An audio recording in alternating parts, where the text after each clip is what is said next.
right. Put it in the chat. Yeah. Welcome to the Virtual Brown Bag. This is our weekly developer meeting where we share what we're working on, anything else we might want to talk about. Just a reminder how this works. There's two links. One is for anyone that wants to observe, which is available on our website. If you do want to participate, we welcome you to participate. Actually, there's only two of us here now, so we want you to participate. We had a busy day, so we didn't promote as much as I should. We just asked that you go to our website, join the Slack through there, and use the link that's in the Slack. All right. Oh, just a reminder, we do auto-post everything on YouTube, so don't share anything that's going to get you in trouble. So how's it going? Oh, pretty good, pretty good. Yeah, so we were talking a little earlier about maybe doing some React Redux stuff, like talking about rebuilding it. I have a question actually came up this week, and get a good discussion point is, what is idiomatic Redux? Someone was talking about that, and I'm like, I've implemented Redux, but I'm not sure what would make any sort of like you're using Redux versus idiomatic Redux. I can think of something that's so I actually read through the Redux docs last night, which like 2 thumbs up. Like they did a great job documenting it. Because I have my issues with some of Redux, but like yeah, the stuff that they're putting in there, cool. I really like it. Like they were like, here's the philosophy, here's recommendations, here's other libraries you might use. Here's so yeah, that's really solid. So to answer the question, I bet I know what unidiomatic Redux is, which is mutating state directly, which you can do and it'll work because Redux is like that much code. Right. So that's what my guess is, like maybe like if you set state in your component and you change state inside there, but you didn't go through the whole loop, but maybe right there, like if you're talking about that stuff, that's already outside of the realm of Redux because Redux is not React specific. So my guess is like the only thing it applies, which is like literally the only thing it could apply to, is that actions. Sorry, not your actions, your reducers would modify your state directly instead of generating new state. Oh, I see what you're saying. Yeah, which again, that would work, just not what they're very clear in the docs that they don't want you doing that and they don't think it's worth it. Right. Yeah. Yeah, so I'm happy to talk Redux before we get into that. So we had our conference this weekend. How did it go? It went well. We got like something like 190 people for day one, and then project day was a little slower. We did got something like 25, 30 people for that, but there were some fun projects. One of the teams made functional programming buzzword bingo cards. So you can sit in a conference and check it off whenever they say arity or whatever. Yeah, monad, arity. Yeah, exactly. Mutable state. Yeah, that was fun. So yeah, another team just said screw it to the tech part of it and just made an escape room puzzle. Okay. All right, fine. It was pretty neat. So that was pretty cool. There were some decent talks. I actually I want to share because I ended up giving 3 talks because I signed up. I had a 15-minute talk and then I had another 15-minute slot afterwards. I was like, fine, I actually have a 15-minute talk. I'll just fill that slot as well. And then there was like a whole, like the final time slot wasn't getting anything in it. So I put an hour-long talk in there just to like fill it out. I was going to remove later, but I ended up doing that one too. So like, oh, I'm excited about your security talk. I was like, damn it. All right. Yeah, so one of the talks I gave, and this is something I had talked about on here before, kind of ran through it really quickly, but I've actually wrote up a blog post about this, and kind of put in a little more work going through it step by step in a way that makes sense on how to get a fully functional with URL syncing tab system working. We're using pure CSS, and I actually looked online for other solutions out there, and mine is better than all of them. No. So like every single solution. So this is actually, first of all, it takes you through. It's very step by step, hopefully easy to understand what everything's going on, so people can recreate it themselves. The thing that this does that no other solution I've seen out there does, everything in the single solution I've seen out there has you hard coding IDs from your DOM into your CSS, and mine does not require that, which I think is a pretty big win. Yeah. You can add tabs without it breaking everything. And there's also, I also put up here an example, like if you don't want the hash linking stuff, you want it to stay away from your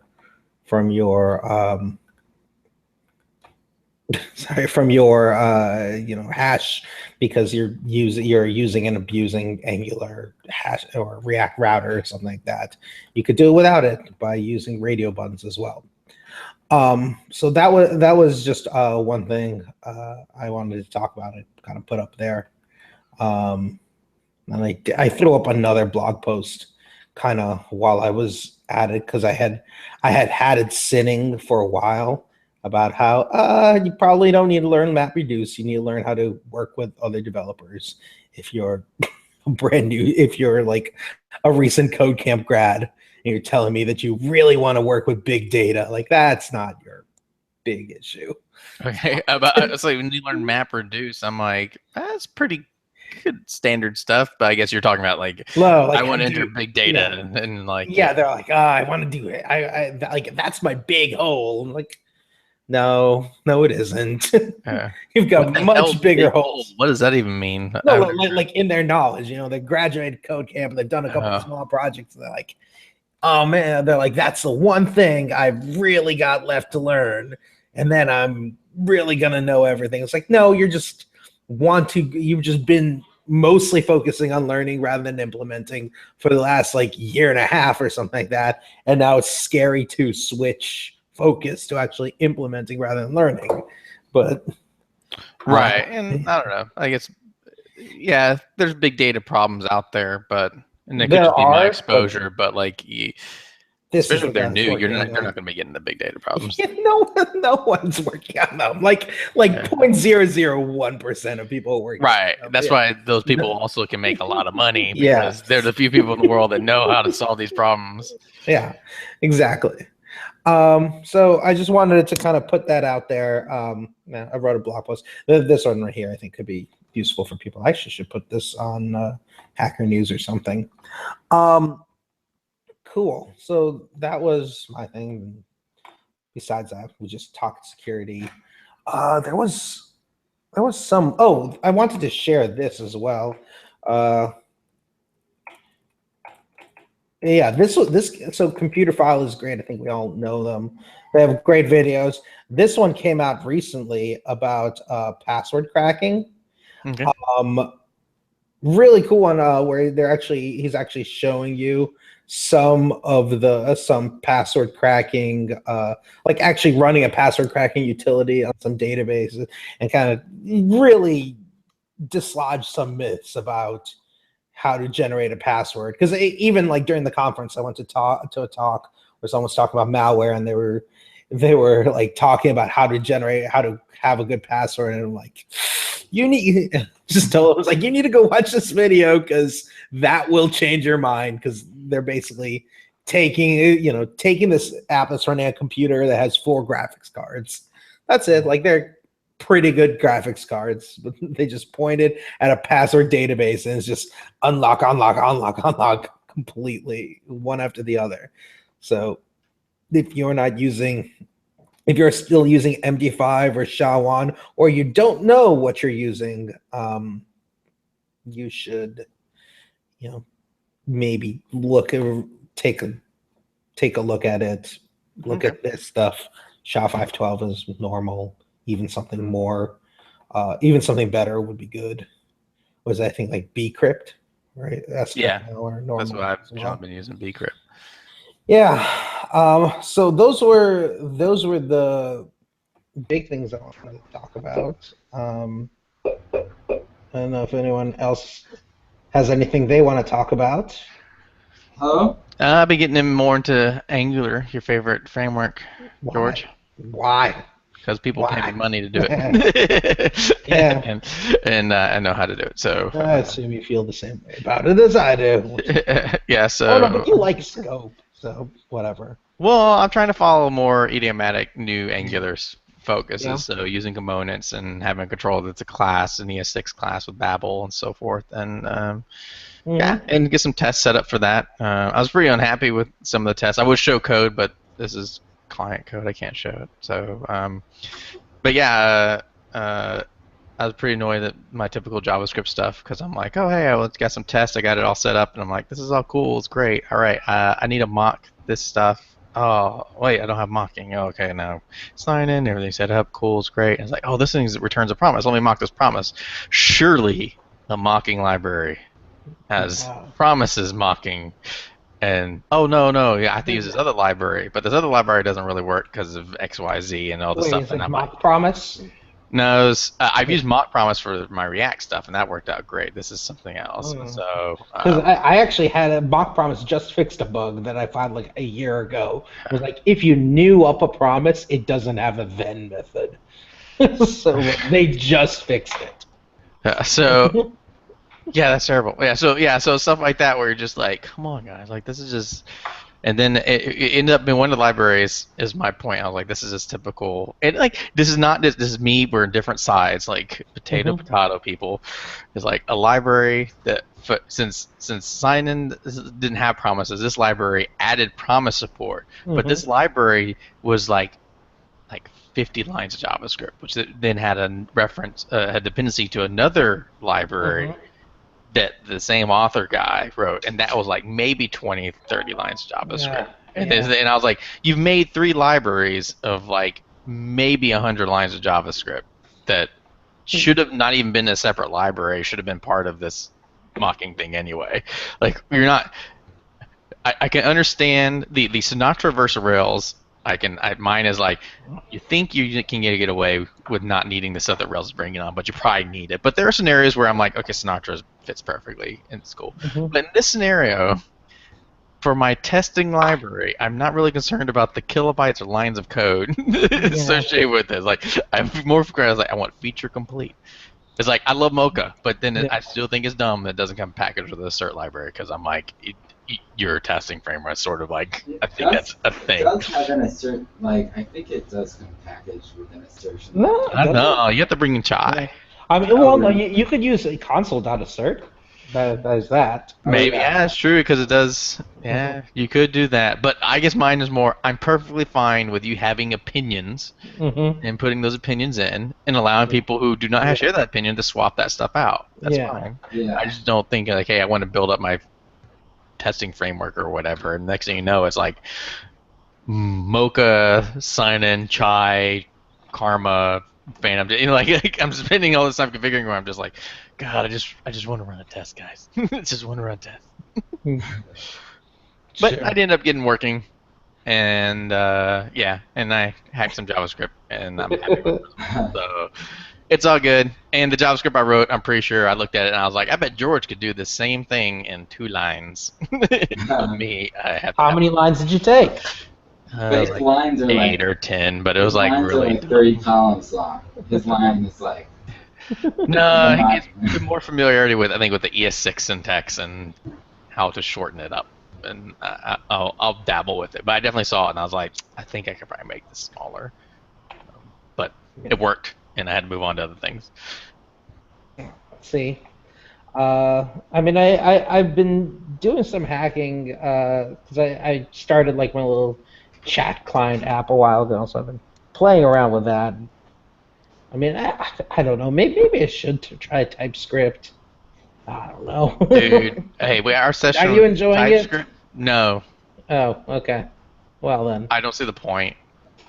Like, so with the idea that you shared too, it was that It's not enforced. It's just a recommendation from an IDE, and I guess it's okay and cool, and I guess it's fine for syntactical sugar, but I feel like it's bringing less to the table than CoffeeScript, and CoffeeScript to me was not. What did CoffeeScript bring to the table, though? White space sensitivity for me, Oh, and yeah. functional shorthands, and Sure. for this you had classes when you didn't, because it was pre-ES6 for most of the stuff. Yeah. I mean, yeah, So- ES6 basically came out of that. Right. So there's a lot of now it's like CoffeeScript's not bringing a lot to the table besides white space sensitivity, and I think now with stronger ESLint, JS hint libraries and support, more I guess market penetration in terms of that idea, you don't need that as much either. But I don't know. Still, some of the stuff like the non-null references, I don't know.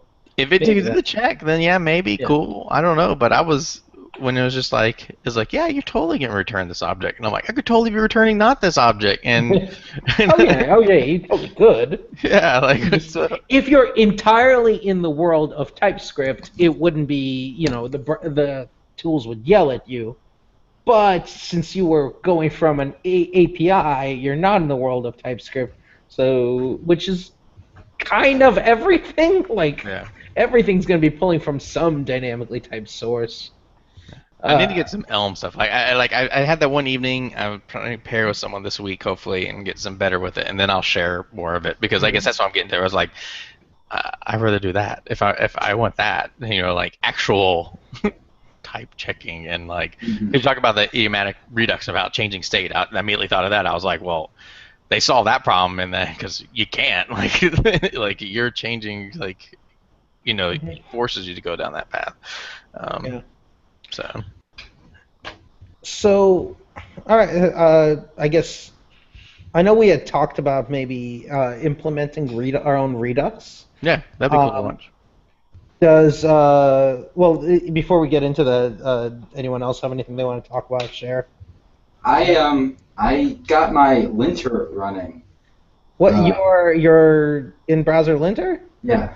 Oh shit! Yeah, show that. Yeah, sure. This was actually Seth's project during the project day. Yeah, so we do this thing called Bar Camp. George organized the second day, and one of the challenge of the second day was do something that you can show to people based on something that happened in the first day. And I actually gave a presentation, and I had this problem where I wanted to be. I was trying to demonstrate a function, and it was I was using a chain method, and it was in the sources panel, and it's something that typically if you were using your editor, it would in using ESLint it would be underlined, but I was missing a bracket, and so I was like, well, I wonder if you can write a plugin, a Chrome extension for the sources panel that links your JavaScript in the sources panel, and I kind of didn't really get it working that day. Right. Unfortunately, nobody else was as enthusiastic about the project as I was.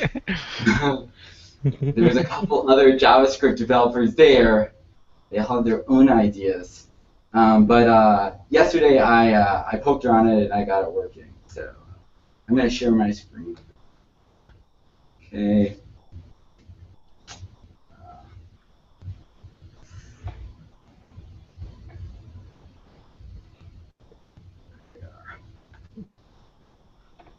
Okay, you see stuff? Mm-hmm. Yep, we can see it. Okay, cool. I'll just start.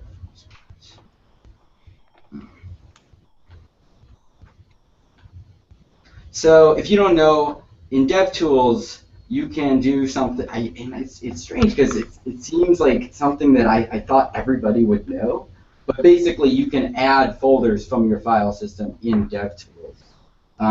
So in my case, you go to add folder to workspace, you can go to your projects folder, bam, there you go. And so I'm going to go to this test folder. Wait, you set it up from here? I've never set it up from here before. How did you do it again?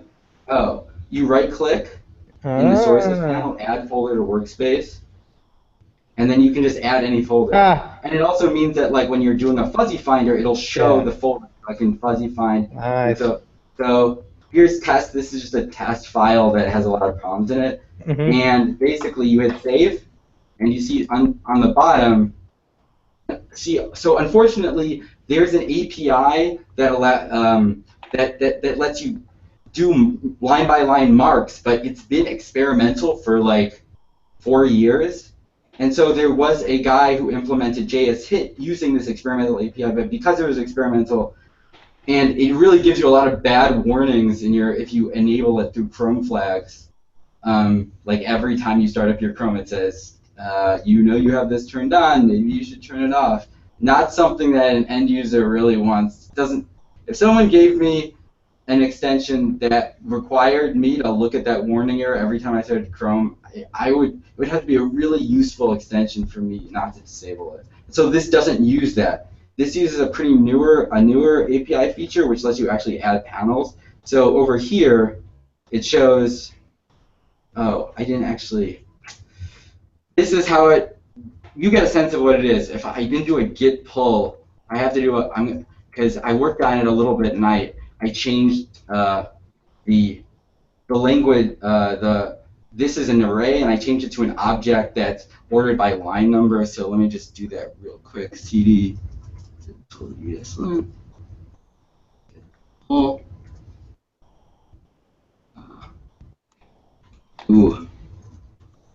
Check it out. Okay. And let me go to the Chrome. Actually reload the extension. And cool. And let's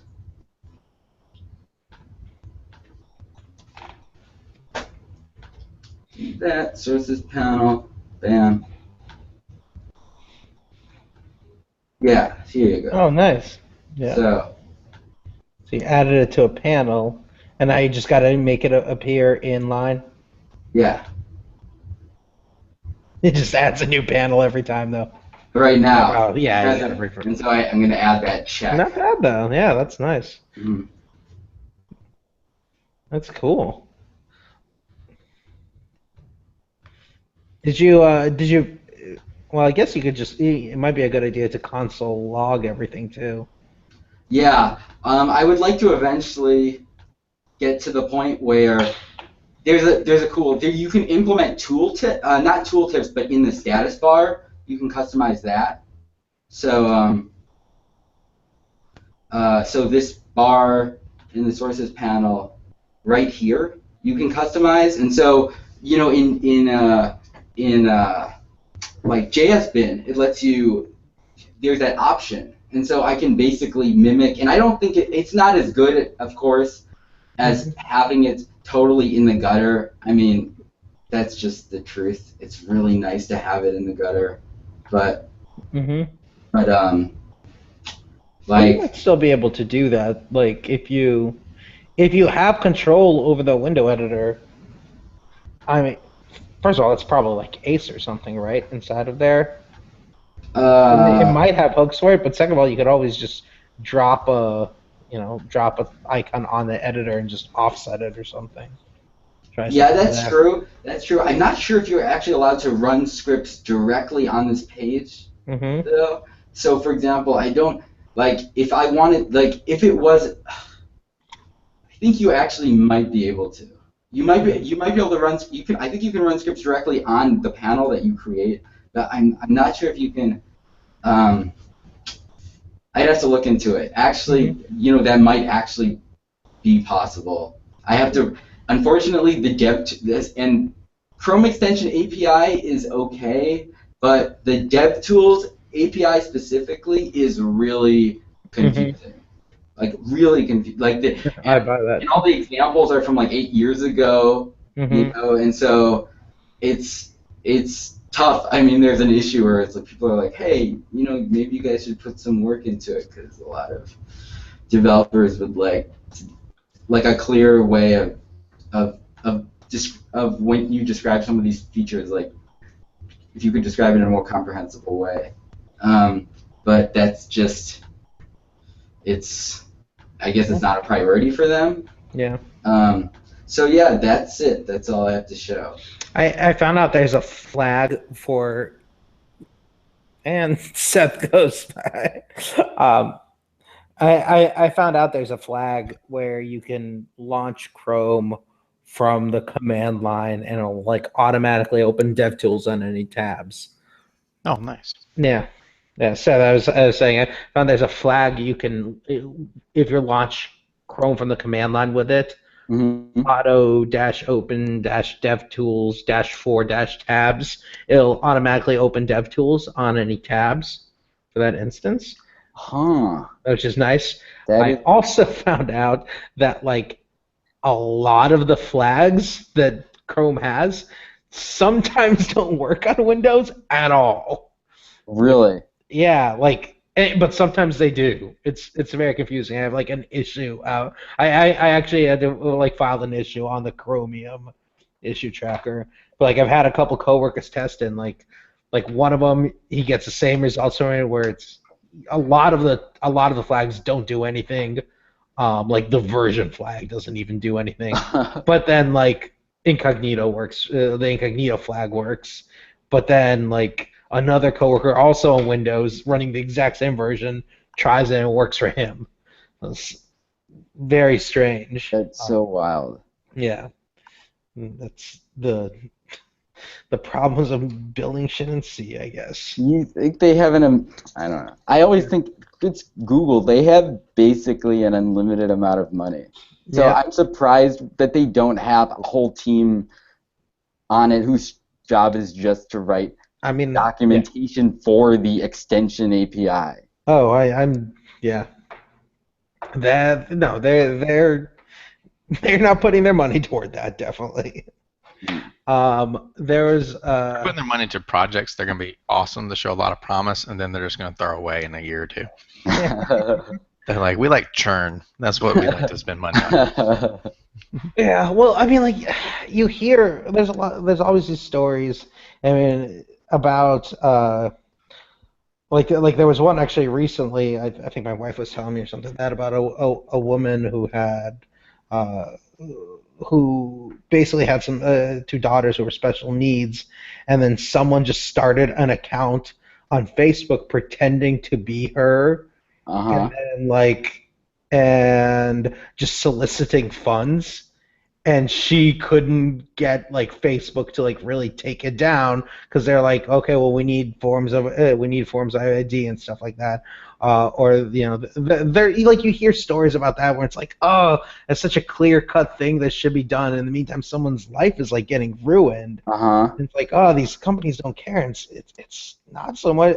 I'm like, well, kind of from the inside of the industry, it's not so much that they don't care. It's more that they like don't really have anyone whose job that is. They're not sure what policies they have to do that. And there's maybe like one person that checks in on that every once in a while, and is completely overwhelmed by stuff that that is not real issues. And it's really, really hard to tell people like what it's really hard to like even determine what should the rules be, like what rules should companies like Google or something like that be enforcing, right? Oh no, right. So that what I said was an example. This was another example that we were talking about where it was this guy who had a blog on Blogger for like 15 years. It was relatively popular, where he discussed history of pornography and stuff like that. And all of a sudden his blog got taken down for recently got taken down for violation of terms. That's all that he had, and he doesn't have any backups or anything.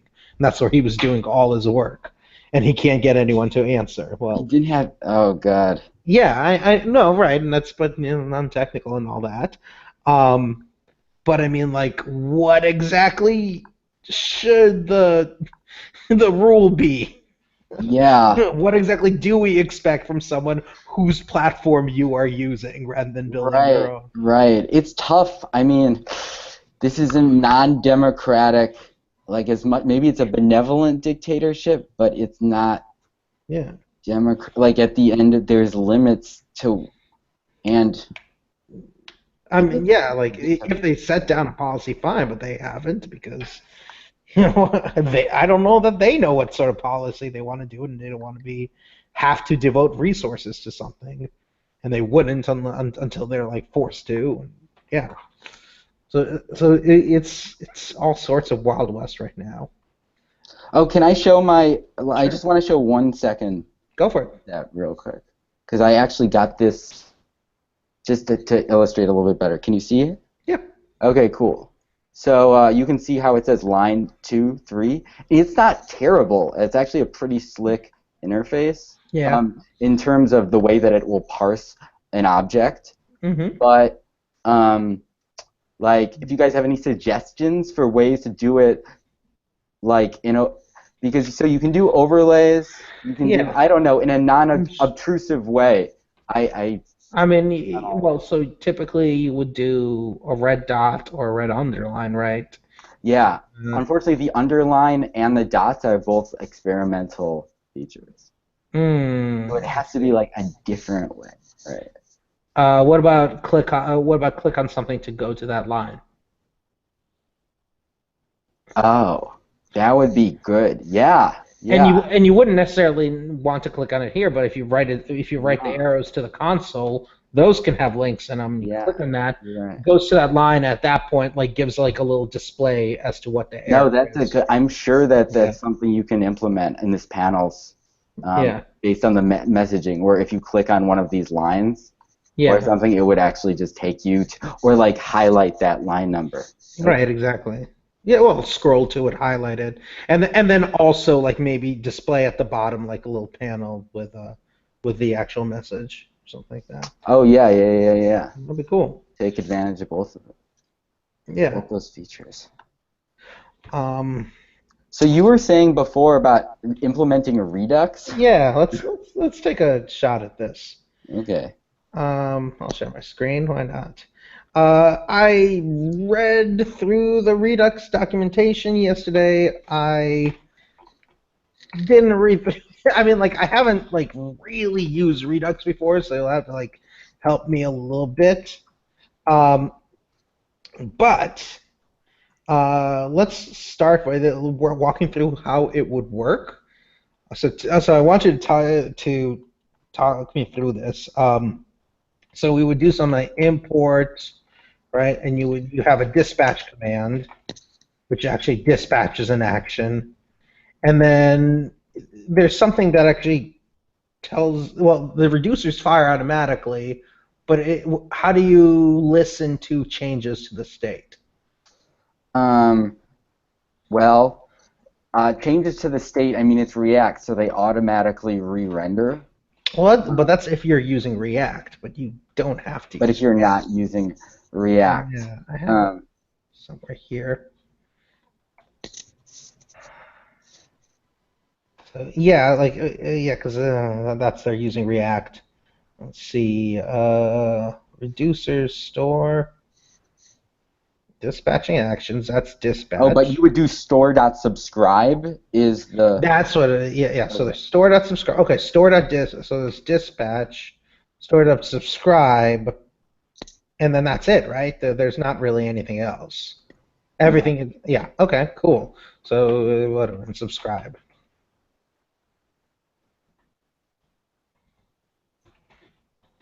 Okay, and then an example of how you might use this is you would do something like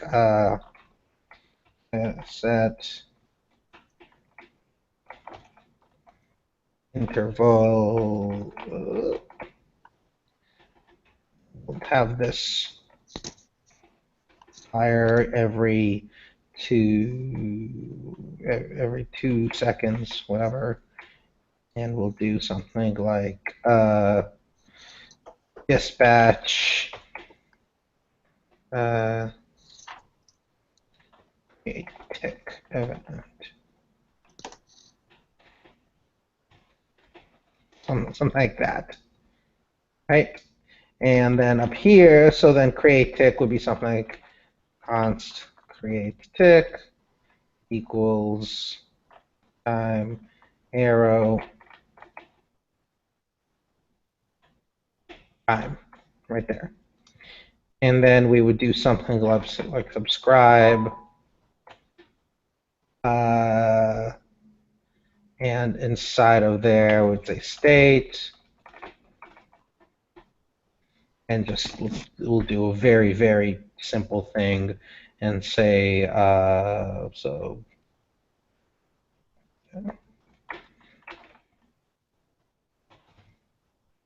Document dot get query selector main. So we're just making a very simple usage. So main dot inner HTML equals. So empty it out and then just say main dot well, whatever. We'll just do this. Inner HTML, and we'll hope we won't get cross-site script injection yet. And inside here, we'll say something like, yeah,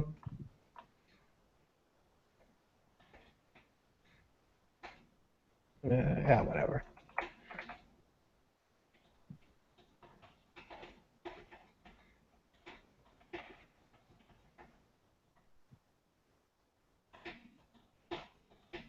You know what? Even better.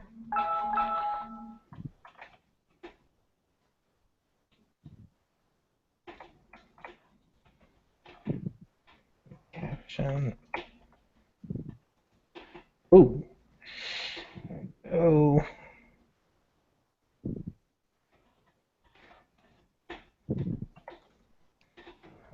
Here.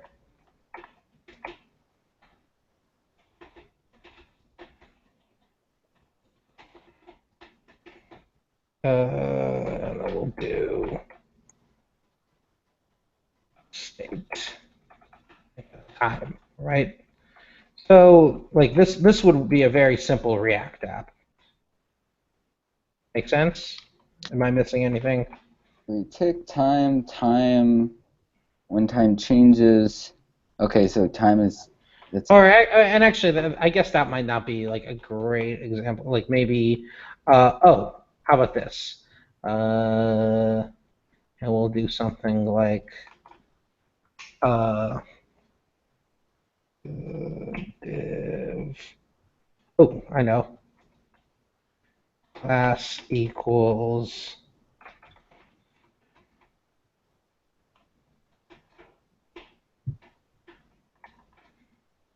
state dot is lunchtime.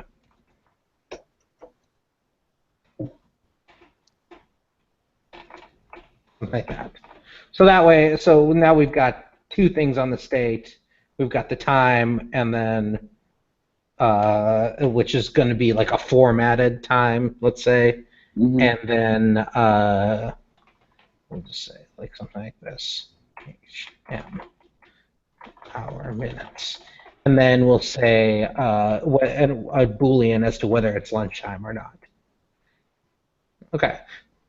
Makes sense. So we've got an event that's going to be publishing into our fake Redux thing, and every single time it fires, we're going to have basically every time subscribe fires, this is going to run, and it's just going to spit that out. And now that I think about it, we don't even need line 5. We just do that. We don't actually need these. Does this make sense that this is about how React would work, or I'm not missing the mark? I mean Redux, not React. So are you going to so which thing is your reducer here? There aren't. Oh, okay, yeah, you're right. You're right. We would need a reducer. So how do you use a reducer, or do you use that via subscribe? No, you create a reducer function. Yeah, but then you have to like register it with React somehow, right? Yeah, you register it in React through It's been a very long time since I set it up. We'll just say create the store. The store is a composite of your state. You create store, and then you combine reducers or something. Yeah, got it. Yes, you're right. So let's do our reducers. Sure. Const. So we have is.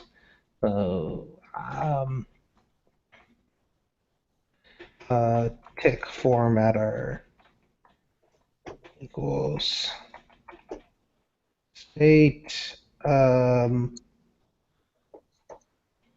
state, time, right? So state gets passed in as the first one, and the previous state gets passed in the second one. No, wait a second. No, hold on. Oh, right. That's how it works. So we're going to get in the action, and then state, and then we're basically gonna say something like like if action dot time or whatever. Right. Yeah. Okay. That's a good point. So we would do something like return a new object, and inside of it would be everything that was already in the state, and then we're gonna override with state dot if we have state dot time if that exists. Say if not, state dot time.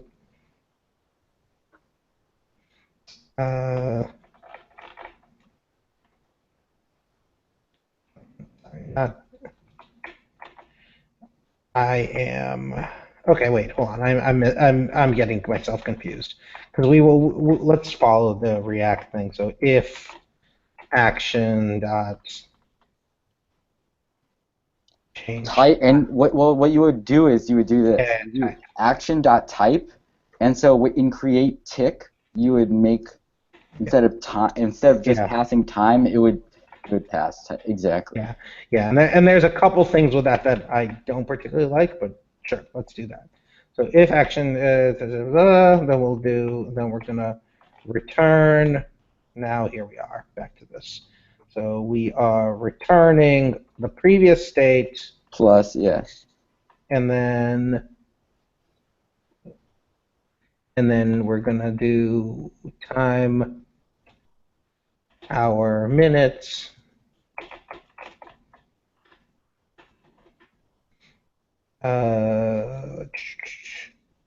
Equals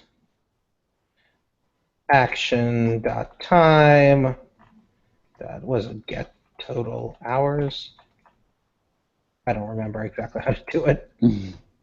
Something like that. Well, it would be like, so you'd be submitting time, right? Well, yeah, but how do you get the hour? Oh, you're looking for using the date object. Yeah, so something like that. Get hours, I guess. There we go. Get hours.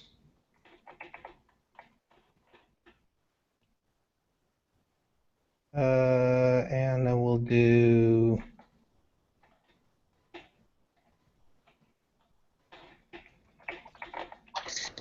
at minutes. So there's that reducer, and then we'll say const is lunchtime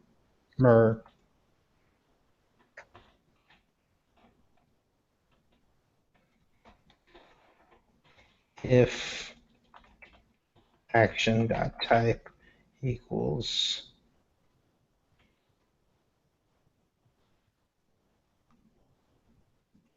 change time,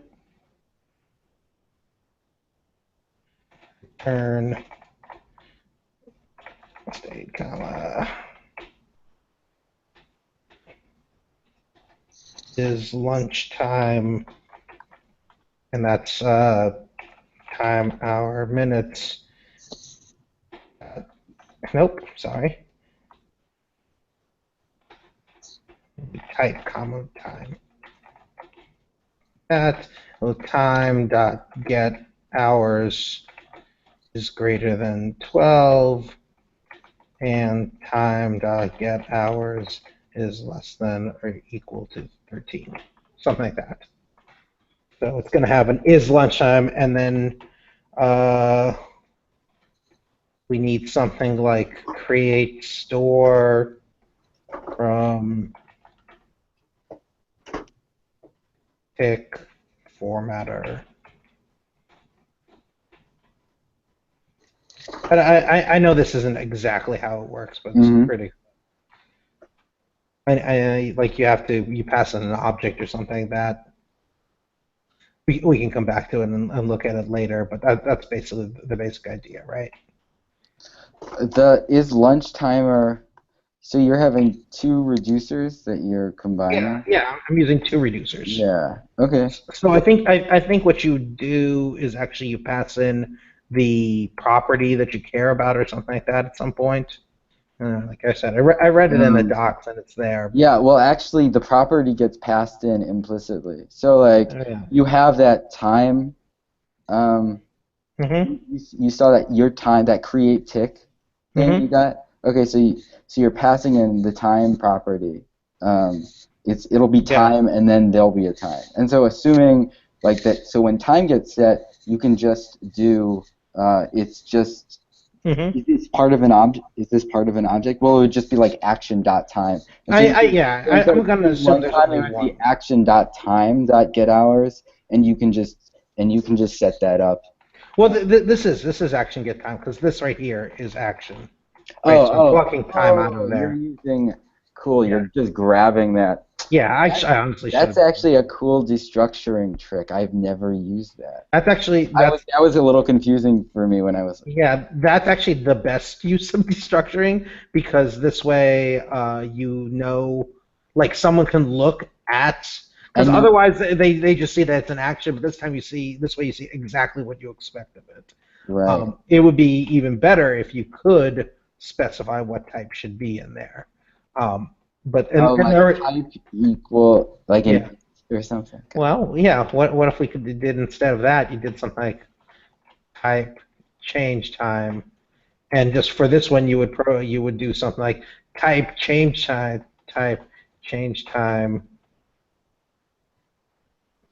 true or something like that, and then have it implicitly check that. So you don't actually have to write the if statements yourself, because really you're not going to care about a whole bunch of types in there. But so there's a bunch of stuff you could do with it, but let's just go with this simple thing. So now we have to implement three different things. So const dispatch equals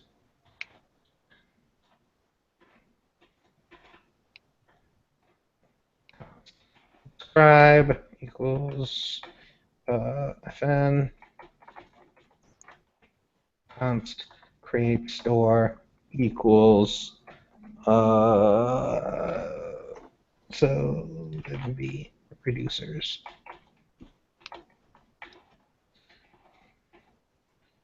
We'll put dispatch last, put create store first. We'll say something like let store equals let state equals that. Let current reducers equal that.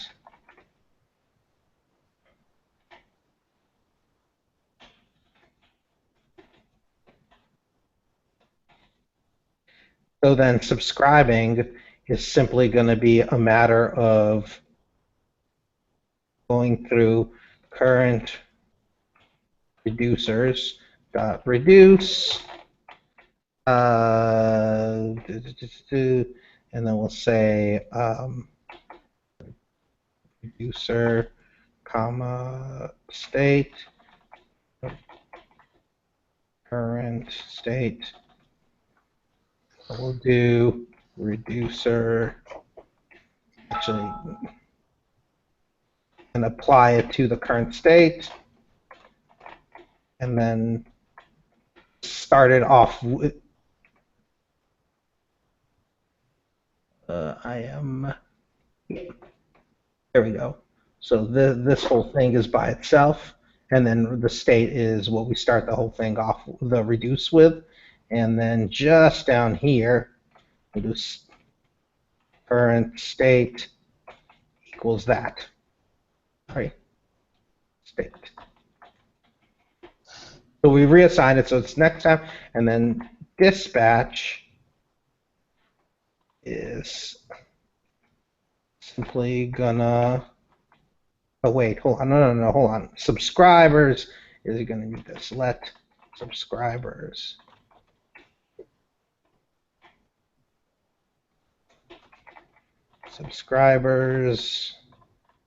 push.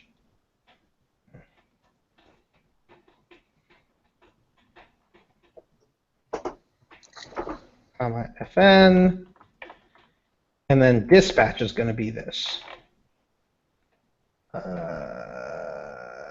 So actually, so this syntax, you're like using some destructuring syntax that. Yeah. I mean, I've seen it, and I swear I've done examples of it. Sure. But now Let's talk through it. I'm like, I don't exactly like. Okay, so the reducers destruction. Let's go through it because this is actually that's iterating through all of your reducers and then assigning them to. So which like assigning them to a new array called current reducer, and so it's so you're saying on line 10? Line 5. Line 5. So this is going to be create stores a function. A function takes as many reducers as you want to pass into it and assigns it to this right here. That's all it's doing. Yeah. It's a setter. It's returning a new array. No, it doesn't even return it. It's just a setter. It sets this value. That's all it's doing. Oh, gotcha. Yeah. Okay, so it's setting that value to. Yeah.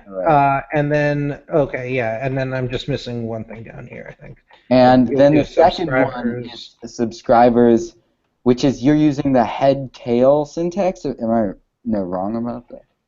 So the second one, the second one, this is basically a push. Gotcha. It's create a new array. Oh, really? So instead of like subscribers.push. Right. Rather than mutating that exact array, I'm creating a new array with all the old values and one additional value. Gotcha. Cool. Okay. So all that's happening is anything that's going in the subscribe function is being tacked on to the end. Okay. Yep. And then check this out. So now, like this is kind of how this breaks down, right? So you're basically when you dispatch, you're going to run through all of your reducers. You're going to invoke each one and give it the action and what the state is. And then you're just starting at whatever the state is. And then when you're done, that's going to spit out a new state, which you assign to the state. So that's another setter. And then you just call the subscribers. That's it. That's all of Redux. Like I said, there's a couple other things, but I don't see anything that this will be missing, and like now we could spend time making it nicer. Yeah, those are the core. I think you're onto something. I mean, I don't think I'm missing anything. No, I can't see. I mean, I can look at my examples. Yeah. But I don't see. I mean, you've got. I have to say that like, I don't know if Avramov. I think I might be saying his name wrong. I think that if you talk to him, he's actually very humble about Redux, and so even to the point where when he's done tutorials, before he even introduces a topic, a few topics like combine reducers or things, he actually just takes you through a vanilla implementation of it, and then is like, okay, and now we're gonna start using it.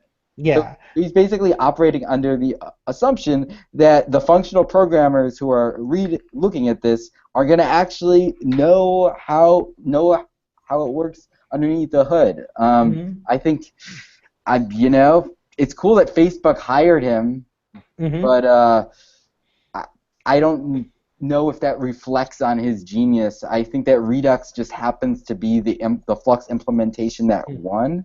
Yeah, and I mean, and I will say I don't have no sights against him. I actually started, I think before he jumped on, was saying I actually super like his documentation, like how he wrote up. The write-up for Redux is great. Yeah, and he's actually forcing, I mean, you might be a fan of this, he's actually forcing people to use like ES6 syntax in a really, so I think that he's actually brought a generation of people into ES6 just because he's been so sort of religious about pushing it. Just the veneration for Redux is silly, given that, well, we've got 15 lines here, and we could certainly collapse in more. 15 lines here with plenty of white space. Yeah. It's a brand. Yeah, so I want to jump in here while you are doing stuff. I'll share just a tad bit, a little taste, and maybe a little bit more. And who cares if we go over? So, so one of the things here, because we're talking about Redux and all that jazz, is that did you know that Dan got some of his ideas from reducers and stuff was from Elm? So Elm was using stuff. So because I was doing it and I was looking, I was like, this is just like Redux, and it's like actually opposite. And so using Elm, and just also want to show a little bit of the stuff. Have you seen it at all, George or Seth? No, I've seen Elm a little. No, this is a great opportunity to introduce it. I'm interested. So showing this is showcase a little bit why, like the TypeScript stuff, I was like, you're sort of just a half measure compared to this type of stuff. So this is just a beginner program, and as Redux, we can see some of the basic ideas that you have a model, and view, and an update. These are functions. These are actually, in Redux, you're like, I have set up this const string and this other string, and then like that set up all my different actions, and then I have to have my reducer handle that. In Elm, it's a union type. So right now I just have one thing. It's called set message, and my model, it's a strongly typed model saying this is the type of my model, and this is the properties that it's supposed to have. And then here I set my default values. So this model is just a little function call to set up. It's like, okay. And right here, this is similar. So at Elixir, you have type spec. I think it's called, where you're saying, hey, this is what the function accepts the types, and this is what it returns. If Elm, like, you specify it, and then also the compiler will sort of infer it too.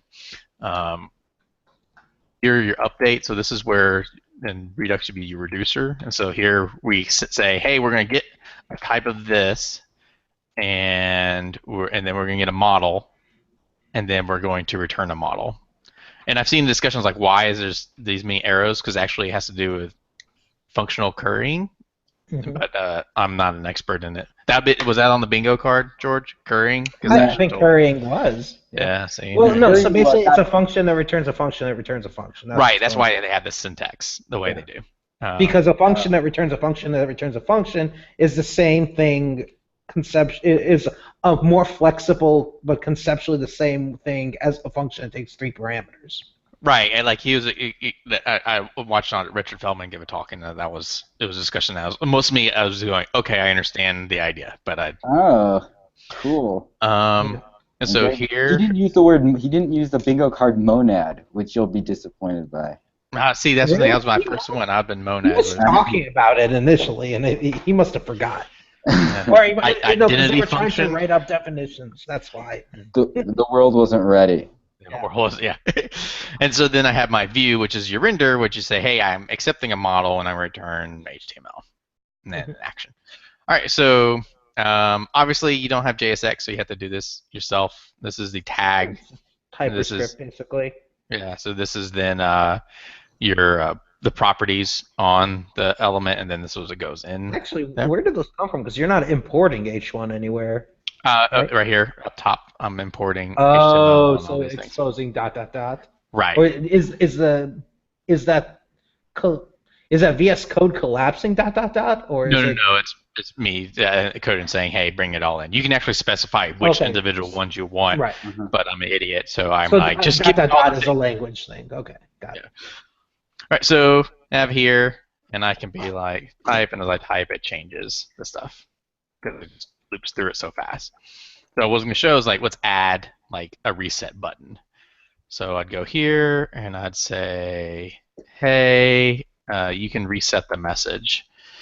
And after I do that, look, it goes, dude, seriously? And like the error messages that they bring here are like, I call it like an extremely polite but insistent compiler. Like they give you a whole lot of things like, hey, dude, I tried doing this and stuff like that or whatever, but it'll be very mad at you when you don't do it right. And what's neat about this is, see, hey, I added this union type, and it's telling me you didn't account for this scenario. You need to do something about it. And you're like, oh, okay, good. Whew, that would have been terrible if I didn't handle that correctly. And what if I said here, and I'm like, okay, I'll set this to. Like, it's gonna go, dude. Seriously, like, that's too many arguments for your union type. That's not right. I'm like, oh, okay, that's nice, thank you. Now I have my reset message there, but I need to wire it in, so let's make a button. So I'll be like, hey, I want a button, and when you're on click, I want you to say reset message, and oh wait, no comment, and I want the text to be reset. Okay, can you go through the flow really quickly, real fast? So this view's been rendered. We have the button. When I click on this, the reset message will be called up to my reducer, and then this will take the model and then set the message property. Gotcha. And go through there. So just go bam. And then as I type, this is called set message, and it takes the first parameter is going to be the text from the input, and again it's set there. And so it just loops through it real fast. Gotcha.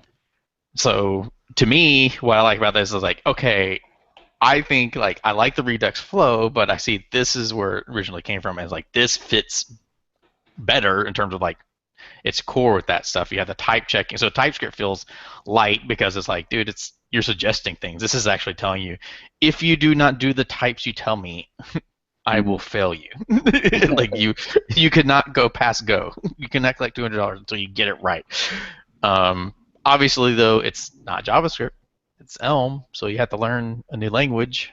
And there is no, the JavaScript interrupt is you can call out to JavaScript, but like you have to manage it sort of appropriately. And I think the basic structure, I was talking to some Elm people about it, is like, so let's say you were going to call out to D3 or something, you would create your own JavaScript class that would talk to D3, and then you interrupt with it through Elm.